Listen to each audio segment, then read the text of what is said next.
Hello friends, welcome back to my channel Shivani vlogs. আশা করছি সবাই ভালো আছো। তোমাদের ভালোবাসা এবং আশীর্বাদে আমিও খুব ভালো আছি। আজকে আর একটা নতুন ভিডিও নিয়ে তোমাদের সামনে চলে আসলাম। ভিডিওটা ফার্স্ট থেকে লাস্ট পর্যন্ত দেখার অনুরোধ রইল। তবে আমার গলার আওয়াজ শুনেই বুঝতে পারছো আমার কিন্তু হালকা পাতলা ঠান্ডা লেগেছে। কিছুদিন আগে কিন্তু এই ঠান্ডা নিয়ে বেশ কিছুদিন ভুগেছিলাম, আবার কিন্তু সেই ঠান্ডাটা ঘুরে ফিরে আবার লেগে গেছে। কিন্তু ওয়েদার চেঞ্জের জন্য সবার আর কি ঠান্ডা লাগে। তবে আমার এই শীতকালটা একেবারেই শুট খায় না, মোটেই সহ্য হয় না। তার জন্য কিন্তু ডাক্তার দেখাচ্ছি, তবে কিন্তু সেটা সারেনি এখনো পর্যন্ত। তো যাই হোক, সন্ধ্যাবেলা মা চলে গেছিলো বাজারে। আজ বাজার থেকে কি এনেছে তোমাদের সাথে সবটাই শেয়ার করব। কি এনেছে কি না এনেছে, মাছ তরকারি সব কিছু। ওই যে বললাম আমার ঠান্ডা লেগেছে, এখানে দেখছো কিছু ওষুধ আছে, ওষুধও এনেছে মা তার সাথে। আর আজকের বাজারের ব্যাগ থেকে কিন্তু আমি কিছুই নামাচ্ছি না, নামাচ্ছে আমার দিদা। সব ঢেলে ঢেলে দেখাবে। আর এই দেখো, এই প্যাকেটে কিন্তু অনেক রকম মাছ আছে, তবে মাছটা কিন্তু কেটে আনে না আমাদের বাজার থেকে, সব কিন্তু বাড়ি এসেই কাটা হয়। শুধু বড় রুই মাছ যদি আনা হয় তাহলে কিন্তু বাজার থেকে কেটে আনা হয়। আর এই শীতকালে দেখো লাউ এনেছে, আমি তাই গান করছিলাম, সাধের লাউ বা নাইলো মোড়ে বৈরাগী। তো চিংড়ি মাছ দিয়ে লাউ দিয়ে কিন্তু বেশ ভালোই লাগে খেতে, তবে শীতকালে অনেকেই পছন্দ করে না, যেমন আমি হয়তো খাবোই না। আদারওয়াইজ লাউ চিংড়ি খেতেও কিন্তু বেশ ভালোই লাগে। বেশ বড় একটা কচি লাউ এনেছে, এটা কিন্তু নাকি একদম কম দাম নিয়েছে, মাত্র 10 টাকা নিয়েছে। তো এদিকে আমার দিদা কিন্তু সব রকম সবজি ক্যারেটে তুলছিল, আর এদিকে সন্ধ্যা লেগে গেছিলো যেহেতু আমি কিন্তু চা বসিয়ে দিয়েছিলাম। আর আমাদের বাড়িতে তো তোমরা আগে দেখেছো এই ভিডিওতে, আমরা কিন্তু লিকুইড দুধ কিংবা গরুর দুধের চা খাই না, আমরা কিন্তু সবসময় গুঁড়ো দুধের চা খাই। গুঁড়ো দুধের চা খেলে আমার মনে হয় গ্যাস অম্বলটা কম হয়, হয়তো হয়ই না। আর এদিকে গরম জল নামিয়ে রেখেছি দুধটা গুলিয়ে নেব বলে। তো এইদিকে দুধটা গোলাচ্ছি, আর তোমাদের সাথে আরেকটা জিনিস শেয়ার করছি, এটা দেখে সবাই হয়তো হাসাহাসি করবে। তো এটা হচ্ছে নকুলদানা। তোমরা হয়তো হঠাৎ করে ভাববে দিদিভাই নকুলদানা কেন দেখাচ্ছে। আমার দিদার কাণ্ড দেখো, আমার দিদা আগেকার মানুষ, বয়স্ক মানুষ, কেউ কিন্তু এটা নিয়ে বাজে কমেন্ট করো না। আমার দিদা পুজো দেওয়ার পরে এগুলো কিন্তু তুলে রেখেছিল চায়ের জন্য, বলেছিল যে তুই যখন চা বানাবি এগুলো দিয়ে দিবি। তো দিদার কথা আমি আর ফেলিনি। একটা জিনিস লক্ষ্য করে দেখবে, বাড়িতে যদি বয়স্ক লোক থাকে তাহলে কিন্তু সংসারের উন্নতি মনে হয় বেশিই হয়, কারণ তারা যদি কুটো গাছটিও থাকে সেটা ফেলতে চায় না। তো যাই হোক, এই যে আমি দুধ গোলাচ্ছি, এটা দিয়ে কিন্তু চা বানাবো। আর এখানে কিন্তু আমি কিন্তু গুঁড়ো দুধ 1 প্যাকেট ব্যবহার করেছিলাম, যেহেতু 3 কাপ চা হবে। আর এই যে দেখছো নকুলদানা দিয়ে চা খেতে বেশ ভালোই লাগলো।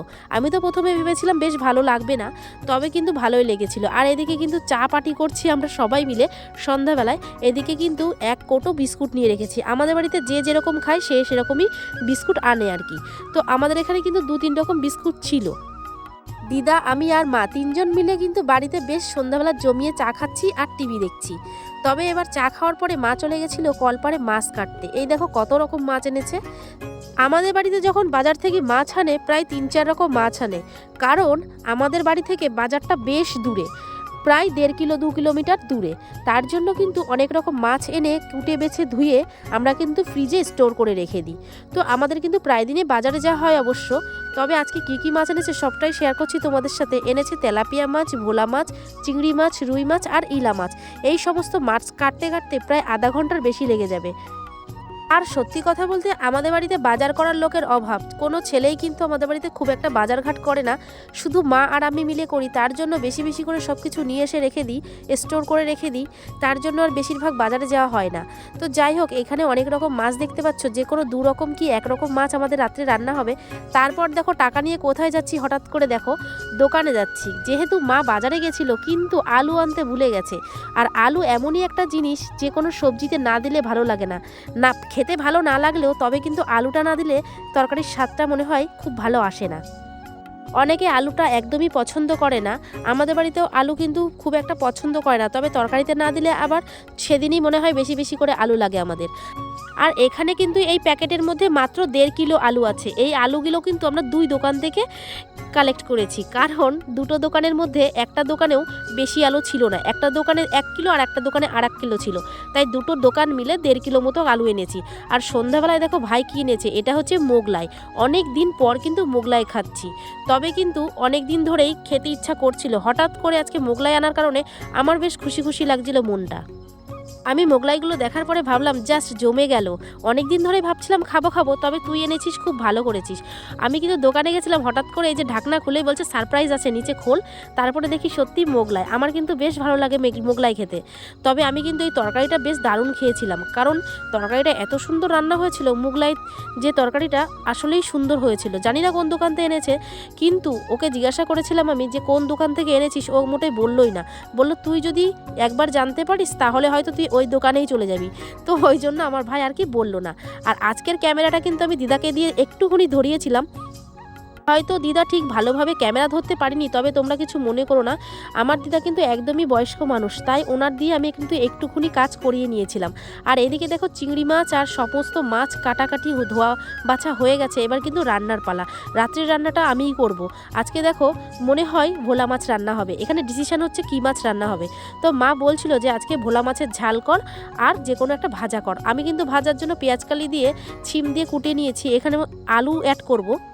মা যেহেতু কলে ছিল সেই জন্য একসাথে খাবার খাওয়া হয়নি। তারপরে মা ঘরে আসার পর আমরা সবাই মিলে কিন্তু একসাথে মোগলাইটা খেয়ে নিলাম। বেশ ভালোই টেস্ট ছিল। আসলে সবাই মিলে ভাগ করে খাওয়ার মজাটাই আলাদা। দিদা খাচ্ছিল আর টিভি দেখছিল। আমি দিদাকে বলেছিলাম কেমন লাগছে টেস্ট, দিদা বলছিল বেশ দারুণ তো খেতে। তো এদিকে আমার দিদা এক ধ্যান এক জ্ঞানে কিন্তু টিভি দেখছিল, আর আমি কিন্তু এদিকে খাচ্ছিলাম আর ক্যামেরা করছিলাম। আসলে আমি খাওয়া দাওয়া করতে খুবই পছন্দ করি। অনেকে আবার খাওয়া দাওয়া করতে খুব পছন্দ করে না। আমার কিন্তু বেশ ভালোই লাগে খেতে। অনেকে আছে খাওয়া দাওয়া দেখলেই বলে এ এত খায় ও এত খায়। আমার কথা একটাই, যার যেরকম ভালো লাগবে সে সেরকম খাবে। তারপরে দেখো এদিকে মাছ ধুয়ে নিয়ে এসেছিলো। আর এখানে কিন্তু এই রুই মাছ আর এটা হচ্ছে ভোলা মাছ নিয়ে নিয়েছিলাম। এটা হচ্ছে রান্না করব। তো 2 রকম মাছ নিয়েছি, কারণ আমাদের বাড়িতে কিন্তু ভোলা মাছটা অনেকেই খায় না। যেমন আমার দিদা, যেমন আমার ভাই রুই মাছটা খাবে, কিন্তু ভোলা মাছটা খায় না। আর আজকে কিন্তু আমি শিলে মশলা বেটে তারপরে রান্নাটা করব। শিলে মশলা বাটলে মশলাটা ভালো মিহি হয়। আর আজকে যেহেতু আমি পোস্ত, সর্ষে আর কাঁচা লঙ্কা বাটবো, তার জন্য কিন্তু শিলনোড়ায় ব্যবহার করছিলাম। তারপর এদিকে দিদা দেখো ভালো করে আটা মাখছে, রাত্রে কিন্তু রুটি খাবে। আর এদিকে আমি কিছু মাছ ভেজে রেখেছি। আগে রুই মাছটা ভেজে নিয়েছি, তারপরে কিন্তু ভোলা মাছগুলো ভাজছি। আর ওই তেলে আমি কিন্তু বেশ লম্বা লম্বা করে বড় বড় করে বেগুন কেটে রেখেছে, এইগুলো কিন্তু ভাজা করে নেব। আমাদের বাড়িতে বেগুন ভাজা আর 2 ফোঁটা ঘি আর যদি মাছ ভাজা হয় তাহলে অনেকেরই আর তরকারি লাগে না। আর এখানে কিন্তু সর্ষে, কাঁচা লঙ্কা, পোস্ত সব কিছু বেটে নিয়েছিলাম। এবার ওই তেলেই বেগুনটা ভেজে নিয়ে তারপর ওই তেলেই কিন্তু আমি মাছের তরকারিটা রান্না করে নেব। আর শীতকালে একটা জিনিস কিন্তু সত্যি খুব ভালো লাগে, ধনেপাতা। ধনেপাতা যে কোনো তরকারিতে দিলে তো টেস্ট বদলেই যায়। আর ধনেপাতার সেন্টটা কিন্তু দারুণ লাগে। যে কোনো বাটাবুটি সর্ষে বাটা তরকারিতে কিন্তু ধনেপাতা দিলে জাস্ট ওয়াসাম। ধনেপাতা দিয়ে তরকারিটা নামিয়ে নিয়েছিলাম। আর আজকে রান্না করেছিলাম বেগুন ভাজা, আর এদিকে করেছিলাম কিন্তু রুটিটা কিন্তু 2 জন খাবে। আমার দিদা খাবে আর আমি খাবো। আর করেছিলাম ছিম দিয়ে সমস্ত সবজি দিয়ে ভাজা। আর এদিকে করেছিলাম মাছের ঝাল। আর করেছিলাম সাদা ভাত। কেউ রুটি খায়, কেউ ভাত খায়। তো যাই হোক, আজকের রান্নাগুলো তোমাদের কেমন লাগলো আর আজকের ভিডিওটা তোমাদের কেমন লাগলো অবশ্যই কমেন্ট করে জানিও।